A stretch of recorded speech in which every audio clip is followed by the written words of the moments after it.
네 모르게 시슈아시나 요 와치로 오상슈아 유모 어떤 거 메멘타 유모 샤파트 유 하이테 치퍼시 말이 와 bao mà. 야고 파레데 차초베나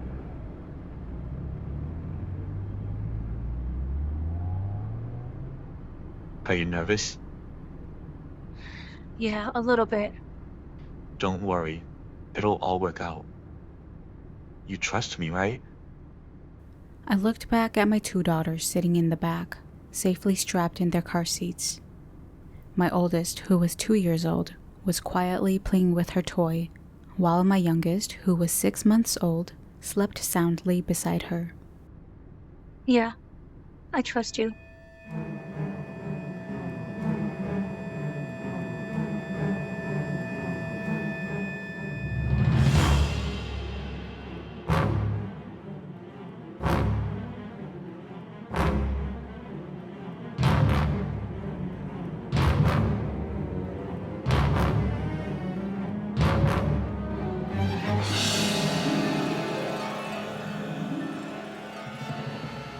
Years and years ago, with strong hopes to build a better future for our family, my husband and his brother invested in some land in Oklahoma. With this land, they wanted to start a new venture in the cannabis industry. At the same time, they also had plans to open up a Hmong grocery store in the bigger neighboring town, which was about 30 minutes away from the land. Before bringing me and my two daughters to Oklahoma, my husband and brother-in-law had actually gone there first.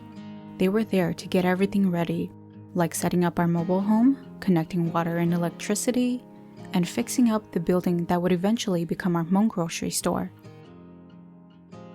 Shut it down. Still got a lot of work to do, but it's going well. Wow, everything's really coming together. How are my daughters? They're both asleep already. Kalima. You know, she miss you so much. She's always like, where daddy? Uh-oh, daddy gone.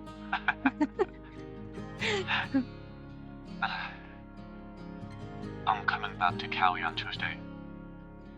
I'm picking you guys up this time. Got them about everything the law. Are you ready for the big move? Yeah, I think so. It was in the month of May where we said goodbye to our California family, and then we made the long drive to Oklahoma. Woohoo! Come on, honey. Whoa!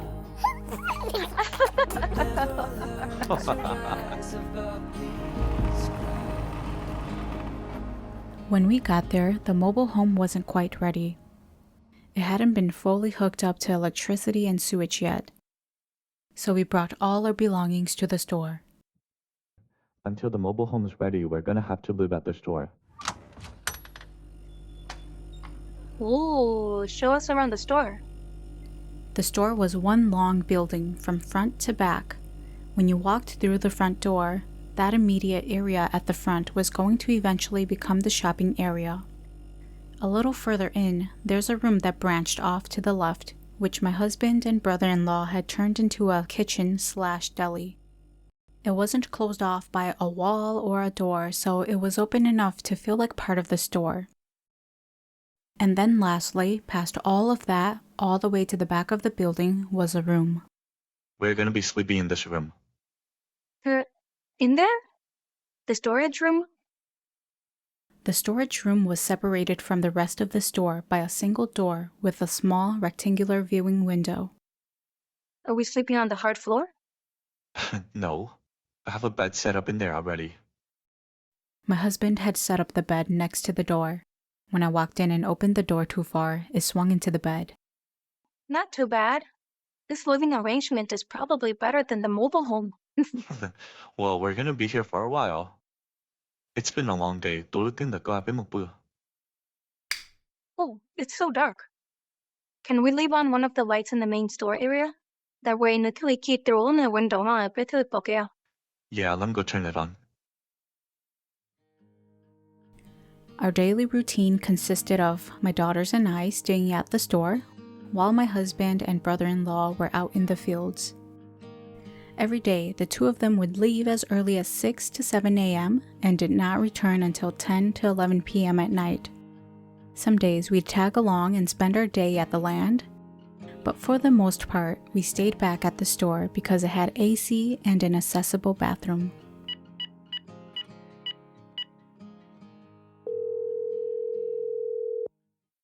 On that night, it was getting close to 11 p.m., but my husband and brother-in-law had not come back yet. Something came up, so we're gonna have to stay here for a little longer. You guys eat first. What happened? I think it's dead. It's not turning on anymore. Hold that part right there so I can look at the engine. 去玩个摇头。 Hello, you still there? Yeah? So the generator's acting up. We're gonna have to stay here and fix it. Tomorrow we're gonna have to go buy a new one. Oh no. It's fine, we'll figure it out. Hey, by the way, I waited this whole day 去补了3个 short store. Yeah, 他们搞的email过了。点解别这会有生病？也是maybe tomorrow和shipment不督促。 Okay. What does the blinking red light mean? Maybe it's overheating? So I guess you guys don't know when you guys will be coming home then? Yeah, we don't know. You guys go to sleep first. Don't wait for us.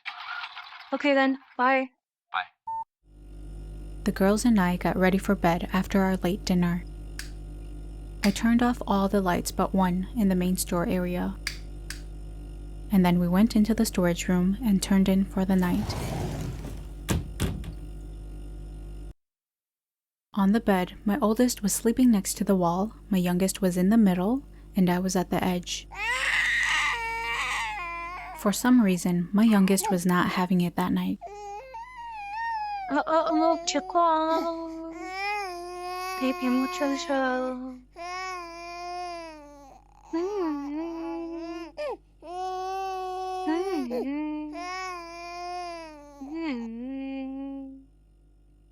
Once I finally got her to fall asleep, I moved from laying on my side to my back. Once the shelves arrive, maybe I should have 6 vertical aisles. That way customers can see all the aisles when they walk into the store. I was thinking about the layout of the store and how to set it up, trying to keep my mind busy until I fall asleep. No, that setup is gonna make the store look messy. Maybe what we could do is set up a horizontal row at the front. Eventually, I mentally tired myself out and started dozing off. And then behind that, we can then do the... That's when I thought I heard shuffling outside of the door that was at the foot of the bed. Is that them? Did they decide to come home? But if it was them, I would have heard the main door open. Right at that moment, I noticed something else. The light shining through the small window on the door began to fade. Something had slowly crept up to the door and was on the outside, looking into the storage room. Oh my goodness, it's coming in here. Oh my goodness, it's coming in here. I tried to move, but I couldn't. I realized I was in an episode of sleep paralysis. Laying there frozen, the only thing I could move were my eyes. I looked up and saw the figure of a lady slowly step into the room. She wore a filthy black dress. Long, tangled black hair hung over her face, hiding every feature of hers. She moved like she was dragging her feet across the floor. The light went in and out around her silhouette as she shuffled past that little window. Throughout all of this, she never looked at me. She just kept moving forward until she reached the foot of the bed. That's where she stopped. After a long, unsettling pause, she tilted her head. The hair covering her face parted ever so slightly, revealing the tip of her nose and the faint outline of her mouth. What do you want? She turned her head toward my daughters, who were sleeping next to me. I could feel her attention, her interest. All of it had shifted entirely to them. Go away! I'm not scared of you. A taunting smile spread across her lips. She knew I was helpless, and she wanted me to feel every ounce of it. Wake up! Wake up! Don't let her near your kids. Wake up right now. When I snapped out of it, I sprang up and checked on my daughters. I let out a sigh of relief, seeing that they were still sleeping soundly. Huh? Why are you still awake? I considered telling my husband right there about what happened, but it was late, so I decided to wait until morning. The next morning, with the sun shining and everyone awake, I felt more at ease. I brought it up and told my husband about my experience. Don't think too much about it. 可能我做错事 you're just not used to the place yet. You think so? 我学了 there's nothing. You're right. I'd always been sensitive to new environments and big changes, so I tried convincing myself that my husband was right. But every day after they leave for the fields and I'm left alone with my girls again, the store starts feeling bigger and quieter. When the sun begins to set and the darkness slowly fills the building, that same dreadful feeling creeps back in. For the next few days, I tried my best to shrug it off. I really did. Then the second incident happened. By this time, a lot of the stuff we ordered for the store had arrived. Aisles of shelves filled the front shopping area, and we had started stocking them already. While I cooked dinner in the kitchen facing away from the rest of the store, my oldest daughter sat near the checkout counter, watching her baby sister, who was in a playpen. My youngest wouldn't stop crying, but because the shelves were so tall, they blocked my view from the kitchen to the checkout area where the girls were. Hold on, baby. Mommy's almost done cooking. When she still kept crying, I asked my oldest to comfort her sister.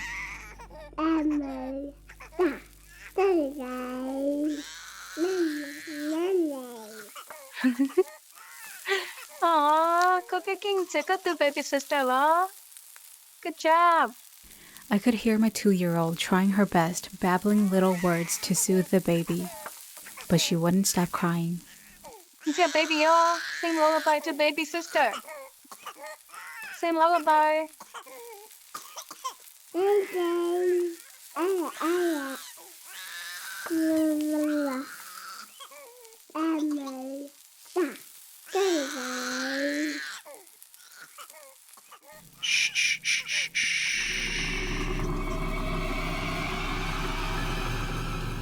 The hairs on the back of my neck stood up.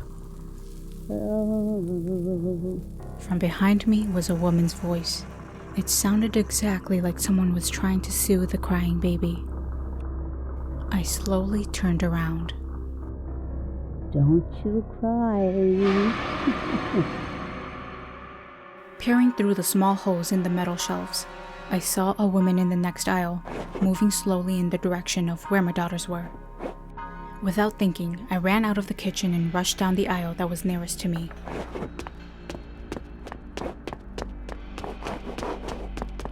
I could hear her pick up her pace in the aisle next to mine, as though she was trying to reach my girls before me. The aisle she was in was closer to my babies. I need to beat her there. I was practically sprinting at this point. Through the small holes and gaps in the shelves, I could see parts of her keeping pace with me. I reached the end of the aisle and rounded the corner.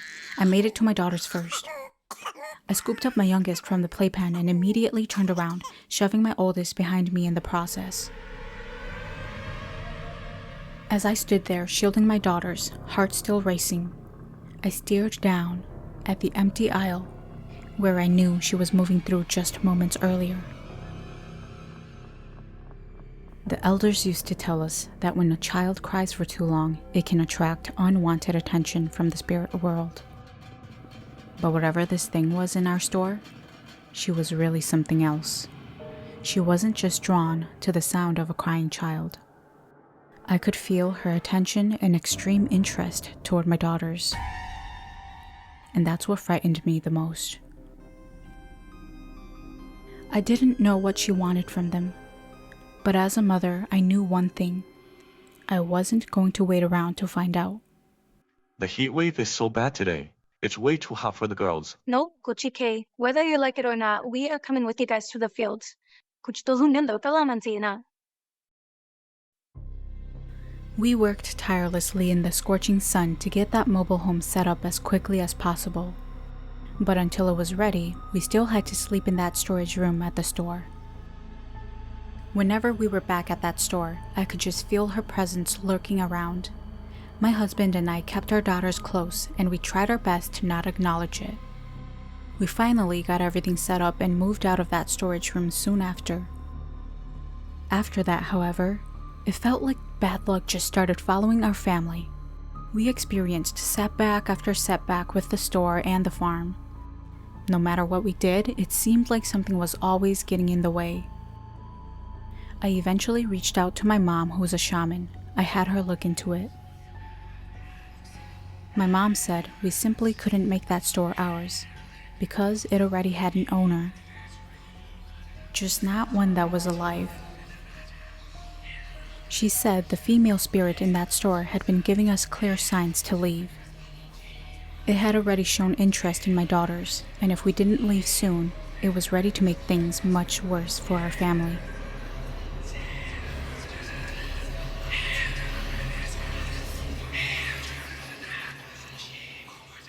How come it seems like you don't believe me? You're always gone.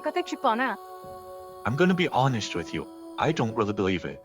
Okay, you can be as skeptical as you want, but I'm not willing to take that risk with our kids. I put everything I have into this. We can't just up and leave. Honey, what if something bad happens? What if someone gets hurt? What if nothing happens? What if we leave now and regret it? What if we're giving up right before things finally start working out? Huh? Please. Just give me one more month. We stuck it out for that month. But nothing changed. We accepted the loss. We packed up and moved back to California. The farming business we had gotten into was a lot tougher than we had ever imagined. It was difficult for my husband and brother-in-law to see much of a return on the money and hard work they had put into it. And then there was the store. No matter how hard we tried to launch its opening, there was always another problem, another obstacle, another reason we couldn't move forward with it. We sold the land, returned the store to the previous owner, and took whatever inventory we could with us back to California. In the end, we all came to the same conclusion, that maybe we weren't meant to be there.